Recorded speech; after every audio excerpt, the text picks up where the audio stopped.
ninyo, ang aking abogasiya ay tungkol sa mental health. Isang parte na pinakamalaga sa ating kalusugan. Hindi man napapansin ng marami na tahimik na lumalaban sa stress, anxiety at depression. Kailangan natin ang ating mga suporta at pag-unawa. Sa naniniwala ako, ang pagiging ng suporta ay tatak ng ating lakas.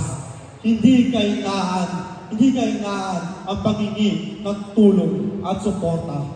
Huwag natin pabayaan na sila ay maramdaman nila. Thank you very much. Ginoo number 2, John Lloyd Maria. And now let's have Ginoo number 3, John Marco Nagi. Pantay na boses, pantay na bukas para sa lahat.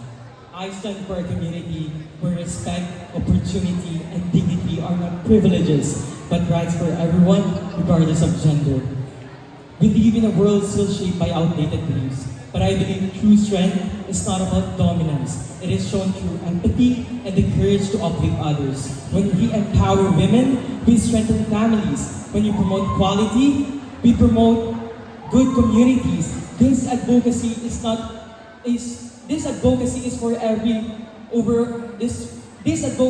every unheard voice and overlooked dream. For our now, that is safe, inclusive, and empowering space. As a Ginoo, I am more than a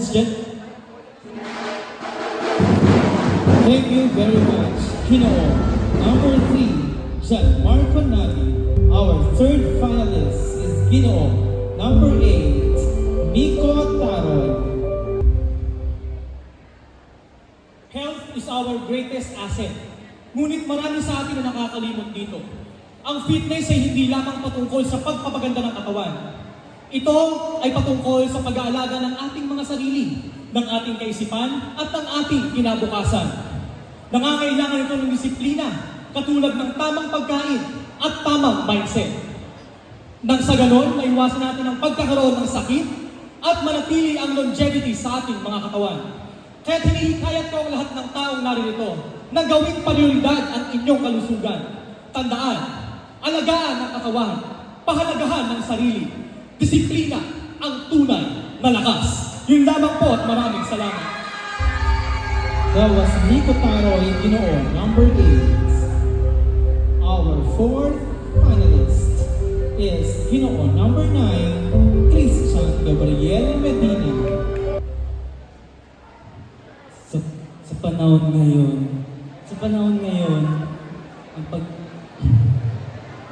panahon ngayon, ang bawat click ay may kapangyarihan. Hindi na sapat ang pagiging connected. Ang kailangan natin maging responsable. Sa isang bansang tinaguri ang social media capital of the world, habang dumarami ang paggamit ng social media, dumarami rin ang pagluloko online. Kaya nandigan ako, ang kaalaman ng ating sandata para sa ligtas ng Marilao at protektadong Marilenyo. That was finalist number 4, Ginoo number 9, Christian Gabriel Medina. And our last finalist is Ginoo number 11, Roy G.B. Pinelo.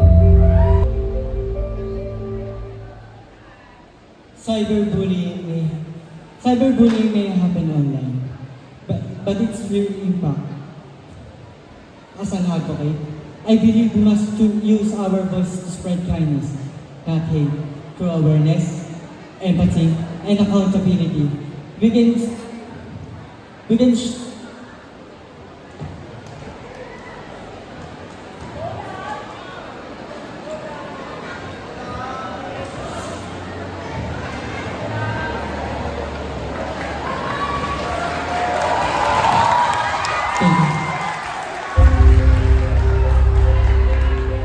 That was our finalist, Ginoo number 11, Roy G.B.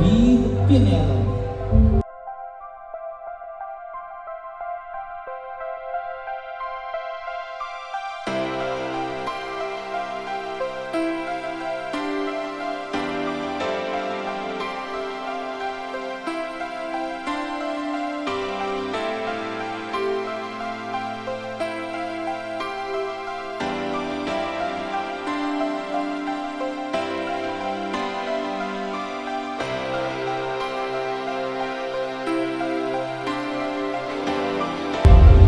again our top 5 finalists for our Ginoon ng Marilao 2026. And we shall now proceed to the last test of the competition, the question and answer portion. Only one common question will be asked to each finalist, while others will have to wear headphones with loud music so that they will not hear the question while waiting for their turn.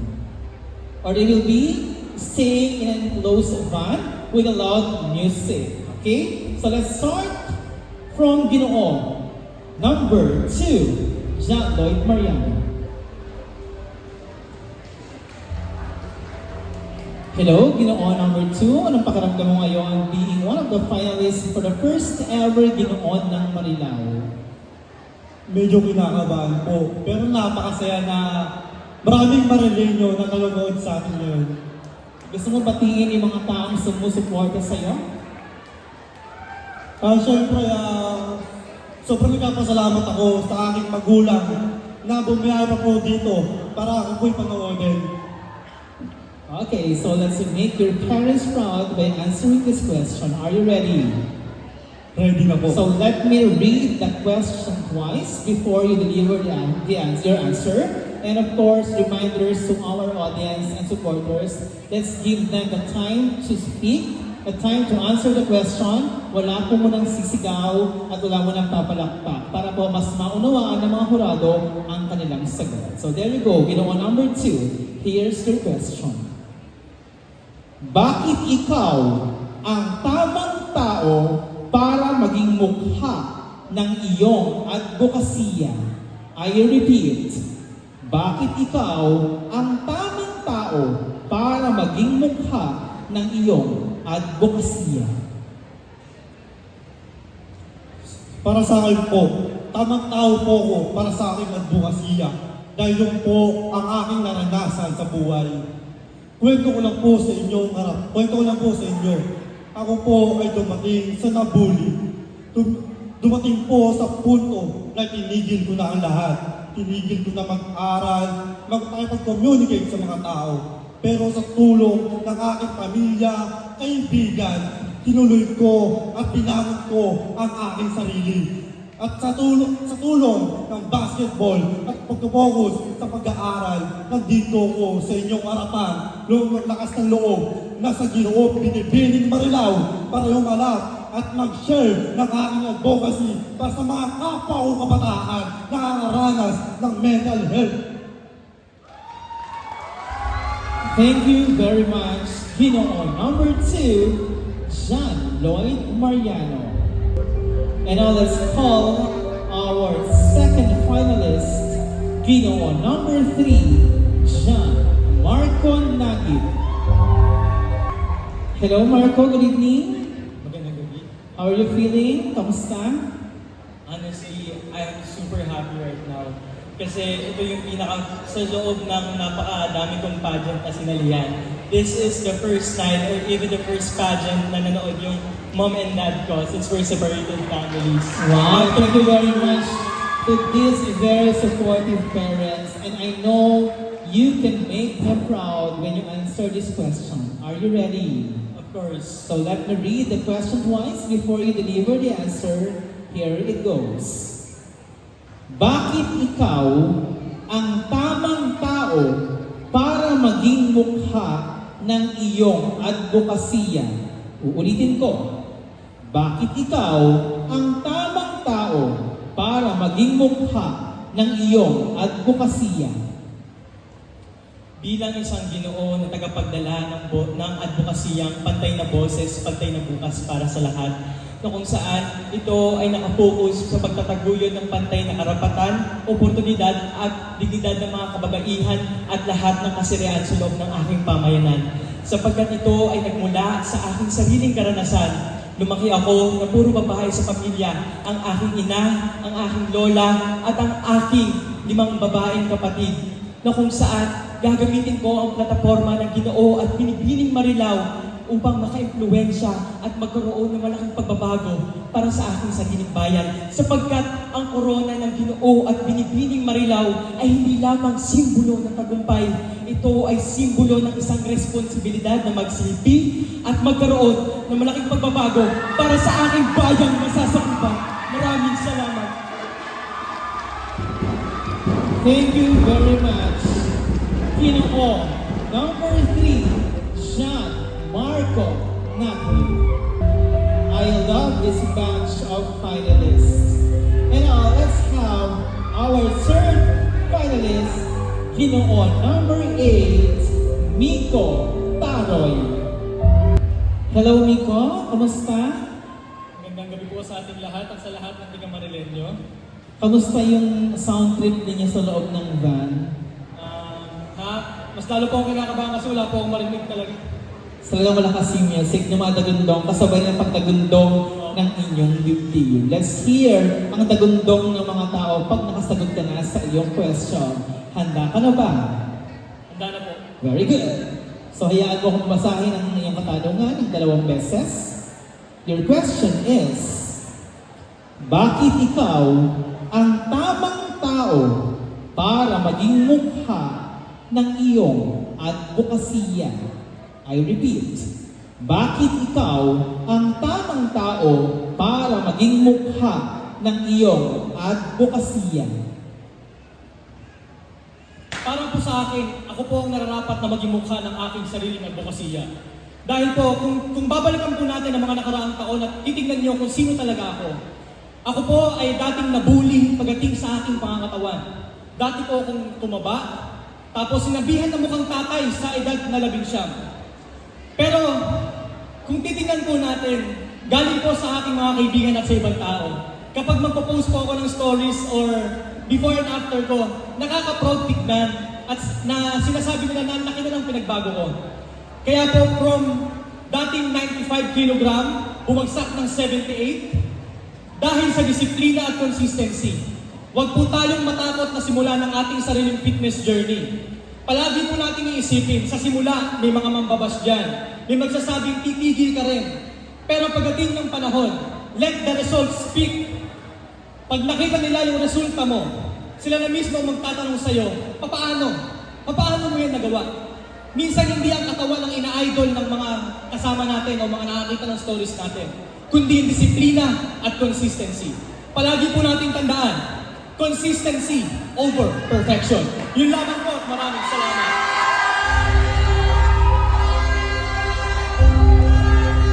Thank you very much. Ginoo, number 8, Miko Taro. And let's have our 4th finalist, Ginoo, number 9, Christian Gabriel Medina. Hello, Ginoo, number 9. Anong pakiramdam mo ngayon? Overwhelming po. Halong-halong emotion, pero ayun, dito ako sa So, batiin mo muna yung mga taong sumusuporta sa iyo ngayong gabi. binabati ko yung mga sumusuporta sa akin, lalo na yung family ko and yung handler and trainer ko po. Thank you po so much sa inyo and thank you rin po sa mga pumunta. Thank you po. Okay, so tingnan natin kung sulit ang kanilang pagpunta as you answer your final question. Are you ready? I'm ready. So here it goes. Hayaan mo kong basahin ng 2 beses. Bakit ikaw ang tamang tao para maging mukha ng iyong advokasya? Inuulit ko, bakit ikaw ang tamang tao para maging mukha ng iyong advokasya? Sa tingin ko ako yung tamang tao dahil meron akong katangian ng pagiging determinado, disiplinado, at may malasakit sa kapwa. Determinado akong harapin lahat ng pagsubok sa buhay.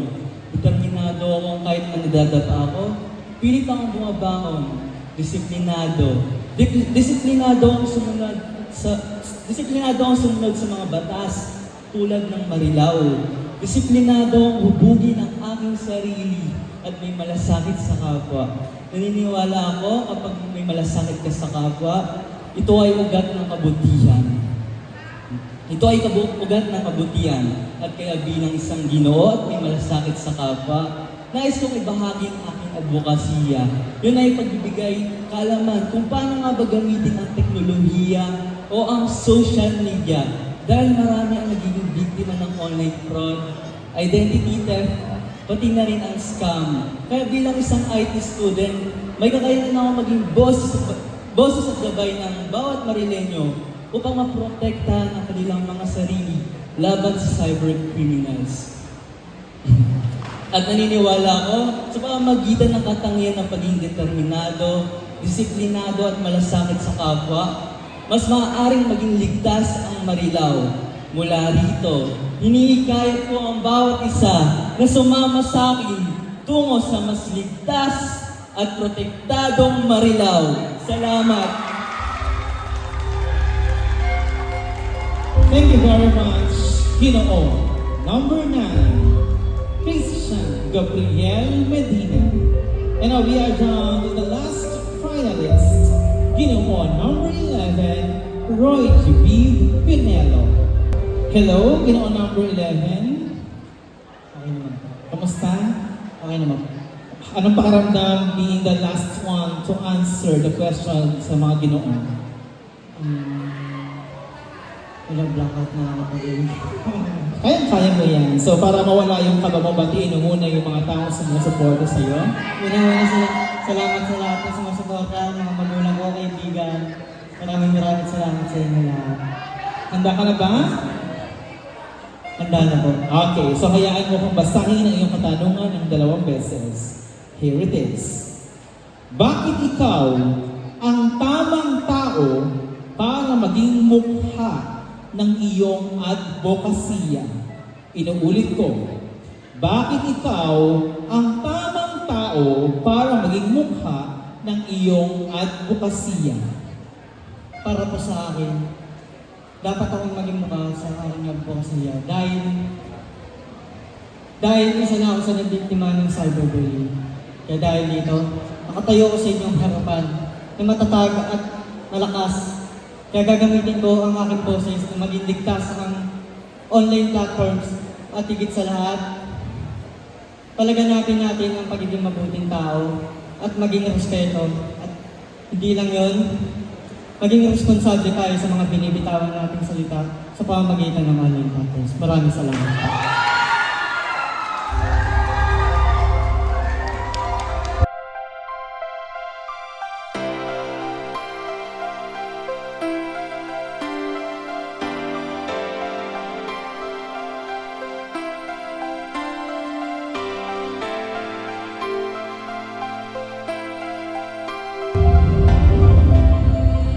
Thank you very much, our Ginoo ng Marilao 2026 finalists.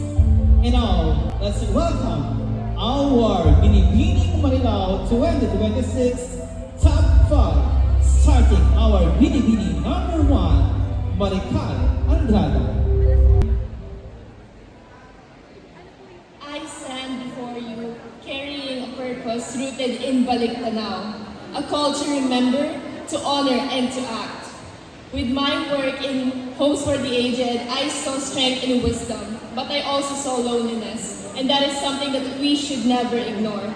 My life's purpose is to ensure that the elderly are not just remembered, but cared for. Because every life deserves dignity, and we cannot call it progress if people are left behind.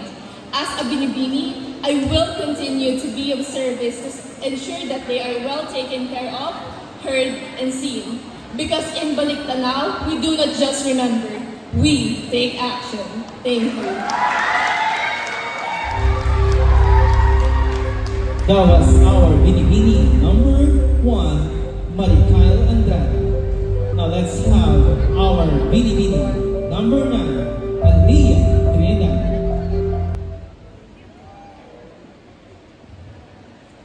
A pen, a meal, a future. These are not luxuries. They are rights. But in the shadows of our thriving municipality of Marilao, there are still children who are left behind. And that hurts me and motivated me to continue and serve the people of Marilao. And I've already started this journey as your Binibini, I wanted to continue my mission with this beautiful organization of Binoot Binibining Marilao Cares. Because together, we can rise. Because when we empower and nurture every person in Thank you very much, Bini 9, Alia Trinidad. Let's have our Bini number 4, Irish May Kaligayan. As your Binibining Marilao, I stand for environmental sustainability because here in Marilao, this is not just an advocacy, it is a necessity. Flooding in our town is not the cause by the heavy rain, but by unmanaged waste and neglected responsibility. And it's our communities, families, children's homes who suffer the most. Through this organization, I promote the power of the 3R: reduce, repurpose, and respect. As your Binibining Marilao, GBM means for me, give back to the community. Thank you very much, Bini number 4, Irish May Kaligayan. And now let's have our Bini number 7, Cristina Moreno. Breaking the cycle, empowering children in street situation. There were times I felt incomplete, as if I was walking through life searching for something I never had. But through my mother and grandmother above there, I still learned that even in the absence of fun, I can still continue my life.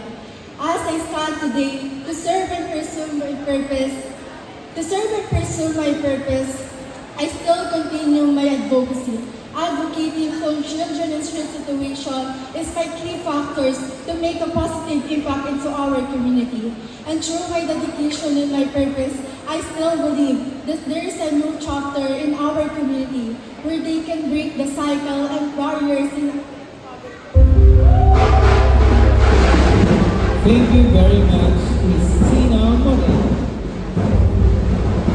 And now let's have our last finalist, Bini number 2, Maria Angela De Leon. Sa mundong puno ng perpektong imahe, araw-araw itinuturo sa atin na baguhin ang ating sarili upang umayon sa pamantayan ng iba. Ngunit paano naman ang tunay na ikaw? Bilang isang Binibini, naniniwala ako na ang tunay na ganda ay hindi nasusukat sa sinasabi ng iba, kung hindi sa pagiging totoo at sa kumpiyansang sabihin, ito ako. Ang aking advokasya ay paalala na hindi mo kailangang baguhin ang iyong sarili para sa tingin ng iba. Dahil ang totoong ikaw ay siyang bumubuo at siyang nagpapanginisip. Thank you very much, Bini number 2, Maria Angela De Leon.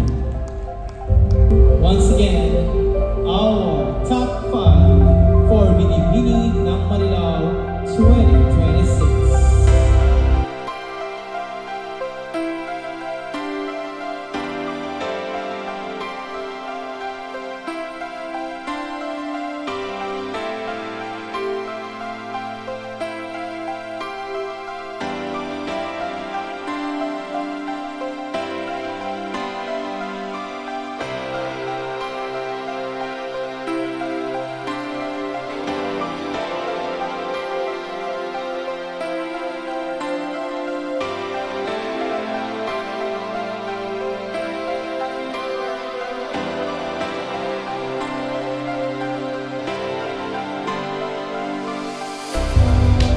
Once again, with the same setup, each candidate will have to answer a question while the others will be staying inside the closed van with a loud music so that they will not hear the question and the answer of the other candidates. Please welcome our finalist number 1, Binibini Marical Andrade.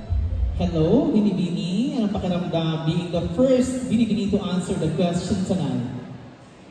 Well, Sir Erwin, I'm just really grateful because I just want to share I am an alumni of Friends National High School, and in this very stage, I started my pageant journey, and to come back here as a Binibini, It's like living in an answered prayer, so I feel good. Alright, so I think you are ready now for your question, isn't it? So let me read the question twice before you deliver your answer. So I am just unsealing the envelope for your question. So hayaan mo kong basahin ang iyong katanungan ng 2 beses. Are you ready? I am ready. Here it is. Ano ang advokasiyang personal mong ipinaglalaban at ano ang nangyari sa buhay mo na nagtulak sa iyong lumaban para dito? Uulitin ko. Ano ang advokasiyang personal mong ipinaglalaban at ano ang nangyari sa buhay mo na nagtulak sa iyong lumaban para dito? An advocacy that is very close to my heart and what I am fighting for is Balik Tanaw. Balik Tanaw is a compassion-driven advocacy, and the heart behind this movement is my Lola Marina. But unfortunately, she passed away 3 years ago. And even up to this day, I still carry the love, the sacrifices that she made for me. And I want to bring that aspect as a Binibini to inspire the youth, to take care of everyone around them and to not take them for granted. Because after all, a Binibini does not only inspire through beauty, but also through heart, empathy, and genuine service.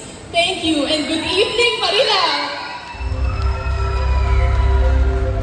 Thank you very much, Binibini number 1, Marie Kyle Andrada. Now let's welcome back on stage our Binibini number 9, Aliyah Trinidad. Hello, good evening, Binibini number 9. Good evening, sir. How are you feeling right now? I feel very, very excited right now. Okay, so confident. Okay, so are you ready now for your question? Yes. Sige, here it is. So let me read your question twice before you deliver your answer. Your question goes like this. Ano ang advokasiyang personal mong ipinaglalaban at ano ang nangyari sa buhay mo na nagtulak sa iyong lumaban para dito? I repeat, ano ang advokasiyang personal mong ipinaglalaban at ano ang nangyari sa buhay mo na nagtulak sa iyong lumaban para rito? With my advocacy of youth empowerment through quality education, it motivated me to serve the people of our community, which is the Lambaqueño and Lambaqueña of our beautiful, and with our beautiful organization of Gino't Binibining Marilao Cares, I wanted to continue my mission to serve the people of our municipality.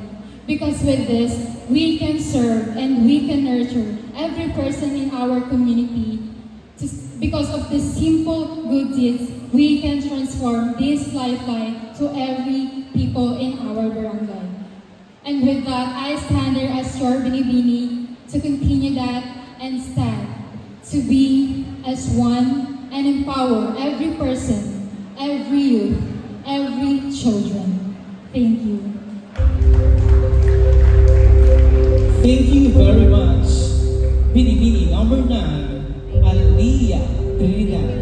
We are down to our third finalist, Binibini number 4, Irish May Caligaya. Hello, Binibini Irish, kamusta? Good evening. So let me fix your mic para ayan. Are you excited to answer the question? Kinakabahan. Oh, you don't have any choice, pero you have the choice para i-release yung tension. Batiin mo yung mga taong sumusuporta sa iyo ngayong gabi. Good evening po sa inyo lahat and thank you po sa mga nanonood ngayon. Okay, so I think you are now ready. So let me read the question twice before you deliver the answer. Here it is. Ano ang advokasiyang personal mong ipinaglalaban at ano ang nangyari sa buhay mo na nagtulak sa iyong lumaban para dito? I repeat, ano ang advokasiyang personal mong ipinaglalaban at ano ang nangyari sa buhay mo na nagtulak sa iyong lumaban para rito? I stand here in the same stage, in the same place last year, fighting for my advocacy. I believe Marileño deserves so much better because I saw in my community children and families, especially our homes, destroyed by the floods. Through my advocacy, I would promote the power of the 3R. It seems like a simple action, but if we help together, we can create a better Marilao for the future. Thank you so much. That was our Binibini number 4, Irish May Kaligayan. And we are down to our 4th finalist, Binibini number 7, Cristina Moreno. Hello, Cristina. Good evening. Good evening. Kamusta? I am feeling overwhelmed but grateful as well. Could you please greet the people who support you tonight? Good afternoon, everyone. Thank you for supporting and believing in me. And to our organization and judges, thank you. Okay, so are you ready for your question? Definitely. So that's good. So let me read your question twice before you give us your answer. Here's the question. Ano ang advokasiyang personal mong ipinaglalaban at ano ang nangyari sa buhay mo na nagtulak sa iyong lumaban para rito? I repeat. Ano ang advokasiyang personal mong ipinaglalaban at ano ang nangyari sa buhay mo na nagtulak sa iyong lumaban para rito? My advocacy is breaking the cycle and empowering children in street situation. My advocacy is based on my personal struggles and personal stories. Earlier, while I was walking during our Filipiniana segment and heard the Pahina song, I was suddenly hit by the reality. Because as I slowly walked to the center and the stage, I saw the people who believed and supported me and reminded me my purpose. A purpose when I can uplift and empower every Marileños. And as someone striving to be your first ever Binibining Marilao, I believe that there's a new pahina, a new chapter for a new beginning. Because our dreams don't get tired when our heart is still willing. Like what my advocacy is rooted for. I grew up without the support and guidance of my father. And through my mother and grandmother above, I still continue my life. I still continue my purpose. And through my dedication in this purpose, and if this crown may be a mystery, I believe that I can make a remarkable legacy beyond on my secondary and beyond on my ring as your first ever Binibining Marilao. This advocacy is not only for the children in street. This advocacy is for the community, for a new generation in Marilao. Thank you.